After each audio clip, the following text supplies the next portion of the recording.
Պարոն Սուրենյանց, տեսեք, վաղ առավոտյան իրավապահները գործողություններ են սկսել, սպասելի էր սա իրավական տիրույթում է ձեր գնահատմամբ, թե քաղաքական։ Միանշանակ սպասելի էր, իրավական ոչինչ չկա, երկիրը գտնվում է տոտալ բռնապետության կամ ավտորիտարիզմի ռեժիմում եւ այստեղ ամեն ինչ կատարվում է Ենոք Հավանցի ինքնահռչակի ցուցումներով։ Այսինքն այստեղ փնտրել իրավունք, ինչ-որ հոդված վերլուծել, բան։ Սահմանադրական դատարանը լրիվ լեգիտիմացեց ԿՀ-ի բեսպրիձելը, ակնհայտորեն երկրում տեղի ունեցել պետական հեղաշրջմանը նմանվող ինչ-որ բան, որովհետև ապօրինի միջամտություններով ազդել են ազգային ժողովի խճանկարի վրա, ես մի դրվագն եմ միայն ասում։ Եվ ակնհայտորեն մի մարդ, որ այդպես էլ չի հանդարտվում, ամբողջ քարոզարշավի ընթացքում խոստանում էր պատժել կոնկրետ մարդկանց, կուլակաթափ անել, պատժել, նստացնել, ժանրի բոլոր տերմինները օգտագործել է։ Դա ակնհայտ էր, որ այս ամեն ինչը բերելու է հենց այս հետևանքին խիստ կանխատեսելի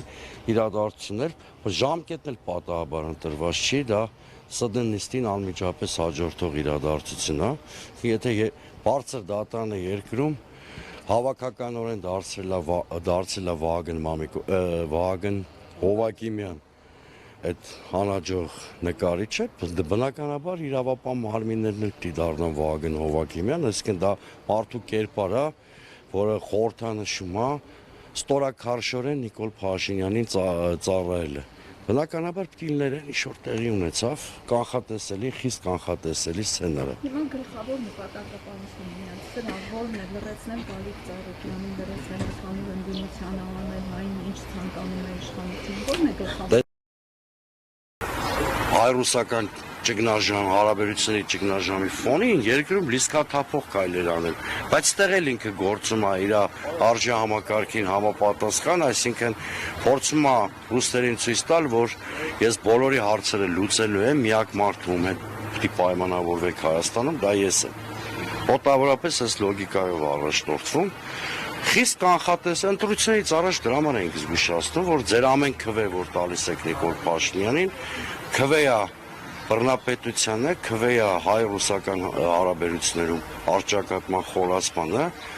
քվեա միակողմանի նվաստացուցիչ զիջումներին։ Հիմա իրականությունը դառնալու շուտով ընդհանրապես լրատվամիջոցները հարցազրույց չեն կարողանալու անել, փողոցում մարդ են ձերբակալելու, տաղավարներից եւ այլն, դեռ մենք մտել ենք ավտորիտարիզմի հենց այդ փուլ։ Կարծում եք, ինչպես ասեցիք, դժվար թե 2 տարի նույնիսկ այս իշխանությունը այսպես վերաբերվի։ Ուրեմն բոլոր ճգնաժամերը, որ կա, մարտահրավերները, հա, ներքին, արտաքին, շատ երկար կարող ենք խոսել, բայց հիմնականում արտաքին խնդիրների համադրումն է այն ռիսկերի, որ դա բերելու է նաև սոցիալական պայթունի երկրի ներսում, արտանողները անշուշտ խոսում եք, մանր միջին հատկապես կանգնած են կռախի առաջ, Հայաստանը չունի ռեսուրս երկարաժամկետ կտրվածքով նման ավտորիտար ռեժիմ հանդուրժելու։ Իսկ եթե այնուամենայնիվ Աստված մի արածը իմ կանխատեսման մեջ սխալվեմ, այդ կնշանակի, որ Հայաստանը լրիվ դառնալու է ադրբեջանական ենթապետություն, այսինքն ստեղի այլանդակությունները հովանավորելու է հենց Ադրբեջանը իր նանեստիկով։ Պարոն Սուրենյան, այսինքն իշխանապողությունը փողոցային պայքարի միջոցով է դուք տեսնում։ Հիմա տեսեք, իհարկե, այսինքն փողոցի ճնշում կամ հեղափոխական հանգուցալուծում, իդեպ ինքը մոտեցնում է դրան, եթե ընդդիմությունը ինքնակազմակերպի, որովհետև եթե ընտրությունների ինստիտուտի նկատմամբ հավատը զրոյացվում է հասկանալի պատճառներով, եթե քաղաքական բոլոր գործիչները հայտնվում են նման այլանդակ թիրախում,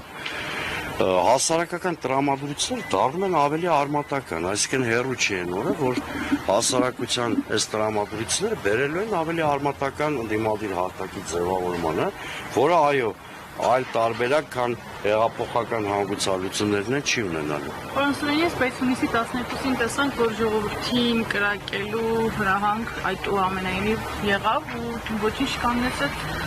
այժմ տեսանք վերջո հունիսի 12-ին։ Դուք նկատի ունեք նախ անցած 24 թվականի, այո։ Փողոցային պայքարը այդուամենայնիվ կհաջողվի, թե։ Գիտեք, ռեպրեսիվ մեքենան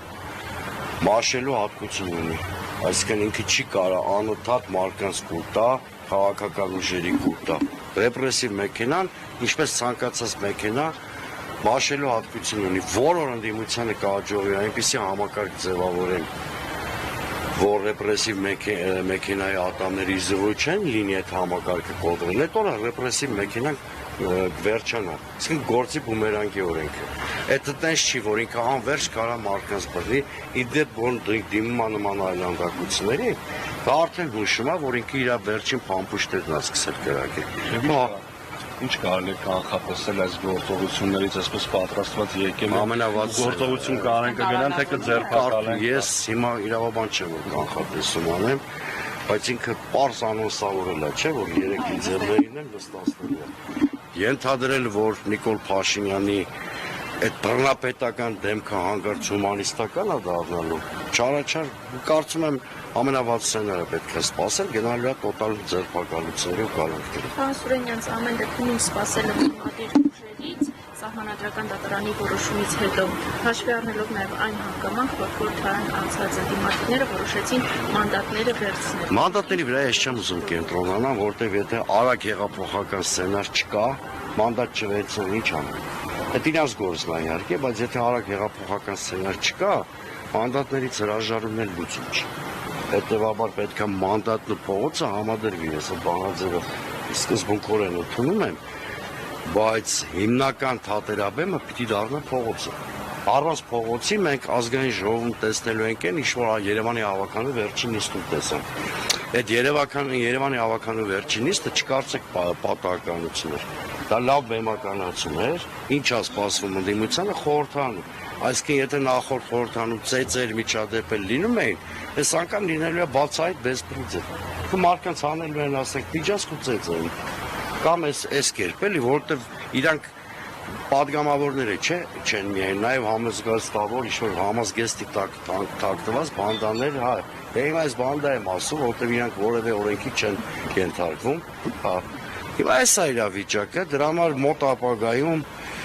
պետք է ընդդիմությունը կարողանա դիմադրության համակարգ ստեղծել, հենց այդ բառն եմ օգտագործում, ոչ թե քաղաքական կոնսոլիդացիա, այլ քաղաքական դիմադրության համակարգ, որպեսզի իշխանությունը հասկանա, որ ռեպրեսիայում գնալը ծանր գին է նստելու։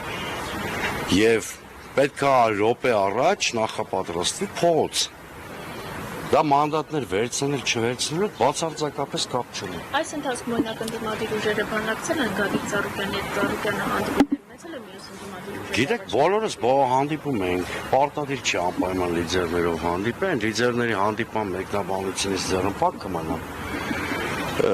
Բոլոր շերտերով բանակցություններ գնում էր, բա մենք համատեղ հայտարարություններ ենք անում, ակցիաներ ենք անում, այդ հոբանով չի ծնվում, սպոնտան։ Բանակցում ենք, ինչ-որ բաներ ենք անում, հիմա այդ կոնսոլիդացիան էլի, բովանդակությունն ու մեթոդոլոգիան հստակ լինի, որ ձևավորվի։ Շնորհակալ եմ։